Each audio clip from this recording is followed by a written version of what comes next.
경기도 내 접경 지역들, 이 대북전단 살포 문제 때문에 고민이 많습니다. 김포도 역시 접경 지역이죠. 지역민들 직접 만나보셨죠? 예, 많이 뭐라고 만나봤습니다. 얘기하세요? 5월 31일 날 김포시 월권면에서 대북전단을 살포했습니다. 네. 사건이 있자마자 우리 많은 김포 주민들 그리고 여러 단체들께서는 전면 중단을 요구하는 강경한 목소리를 내셨습니다. 주민들의 안전이 위협받는 것이 안타까운 상황이고요. 특히 주민들뿐만 아니라 거기에는 8천여 개의 제조업체 공장들도 분포해 있습니다. 김포의 경제 발전이라든지 대한민국 네. 전체에 지금 코로나19 때문에 어려운 경제 문제를 해결하는 데도 전혀 도움이 되지 않는다라는 굉장히 우려 섞인 목소리를 저희한테 전달해 주셨습니다. 그렇기 때문에 이 박 의원께서 내신 1호 법안, 접경지역 지원특별법 일부 개정안이 된 건가 싶기도 합니다. 여론조사에서 나왔던 것처럼 과반수 이상의 국민들이 이 전단살포 금지법에 좀 찬성을 해주셨고 결국 제일 중요한 것은 국민들의 안전이 그 무엇보다도 중요하고 한반도의 평화가 굉장히 중요하기 때문이라고 생각을 합니다. 그간에 소외되었던 우리 접경 지역에 대한 지원과 거기를 안전을 보장할 수 있도록 이렇게 법을 만드는 것이 적절하다는 생각에 이 법률을 개정안을 발의하게 된 것입니다. 네, 이곳 얘기 나오는 부분이요. 사실 신도시하고 농촌 지역이 병존하고 있는 도농 복합 지역이라는 부분입니다. 그래서 이런 균형을 좀 이뤄야 되는 부분이 굉장히 좀 고민이 중요할 것 같은데 의원께서는 어떻게 보고 계십니까? 접경지역이라고 표현한 곳에 8천여 개의 제조 공장이 있다. 그리고 경기도에서는 화성 다음으로 많은 곳이기도 합니다. 이쪽 지역엔 그러다 보니까 그동안 오랫동안 재산권의 행사가 제한되어 왔습니다. 그래서 개발에 대한 욕구가 강한 그런 편이고요.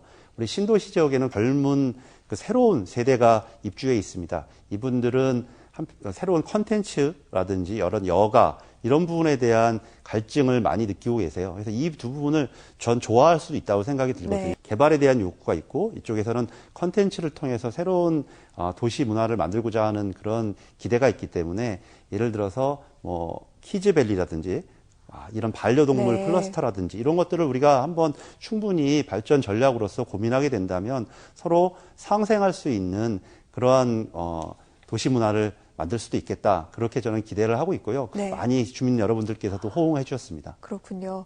김포시 자생력을 갖춘 도시로 성장하기 위해 가장 필요한 것 역시 광역 교통망이 아닐까 싶습니다. 어떻게 해결해 나갈 계획이신지요? 먼저 제가 이 문제를 해결하기 위해서 국토교통위원으로 배정을 해 주셨습니다. 저는 원래 아시는 것처럼 국토교통위원회가 이번에 3대1 60여 명이 넘는 의원님들께서 지원을 해주셨는데도 불구하고 그만큼 이런 문제들을 솔선수범해서 해결하라는 당의 배려이기도 하고 저는 당의 기대라고도 생각이 듭니다.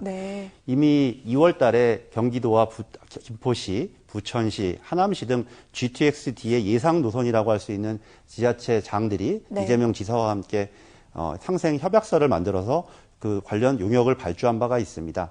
그래서 내년도 국가 철도망 계획에 반드시 이 계획이 포함될 수 있도록 그렇게 노력할 준비를 하고 있습니다. 알겠습니다.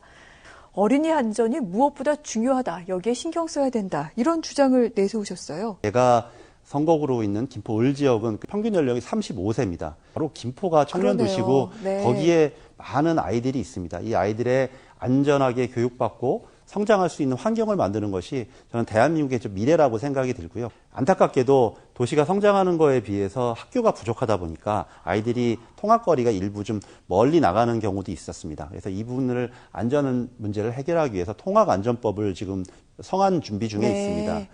국가가 좀 책임지고 아이들이 안전하게 다닐 수 있도록 무상 스쿨버스라든지 통학로의 안전 문제를 가지고 지금 토론을 준비 중이고요. 그래서 법안이 성안이 되면 발의를 준비하고 있습니다. 이같이 노후화된 공장들이 몰려있는 지역에 조금 이 부분을 개발하기 위해 지원하자라는 그런 내용을 담은 법안 등등을 추진하겠다. 이런 약속도 하셨네요. 8천여 개의 제조 공장들이 있는데 거기에는 상당히 선진화된 기술을 가지고 있는 곳이 있고 또 아니면 굉장히 한계 기업도 존재하고 있습니다. 개별 공장들이 집적되어 있는 곳이어서 스마트 공장화를 통해서 4차 산업혁명으로 나아가는데 좀 근간이 될 수 있도록 노력을 해야 될 것 같습니다. 기술력 있는 업체가 많이 있습니다. 그래서 이런 부분들을 어떻게 지원할 것인가 하는 부분이 하나가 있고요. 두 번째는 김포라든지 화성 또 경남의 김해 같은 경우는 굉장히 개별 공장이 집적된 곳입니다. 이런 부분들에 대해서는 좀 난개발이 이루어진 측면도 있습니다. 이런 지역은 우리나라의 뿌리 산업을 이루고 있기 때문에 좀 특별한 좀 지원이 필요하다. 저는 그렇게 생각을 하고 있습니다. 끝으로 OBS 시청자들과 또 지역 주민들에게 한 말씀 좀 부탁을 드리겠습니다. 이미 회기가 시작되었고 임기가 시작되었는데도 불구하고 제대로 일하는 모습 보여드리지 못해서 아쉽고 송구합니다. 그러나 국민 여러분들께서 기대하시는 바처럼 일하는 21대 국회 만들도록 하겠습니다. 그 길에서 우리 김포울 지역에서 더 열심히 노력하는 의원으로 활동하도록 하겠습니다. 네, 알겠습니다. 박상혁 의원 기대하겠습니다. 감사합니다.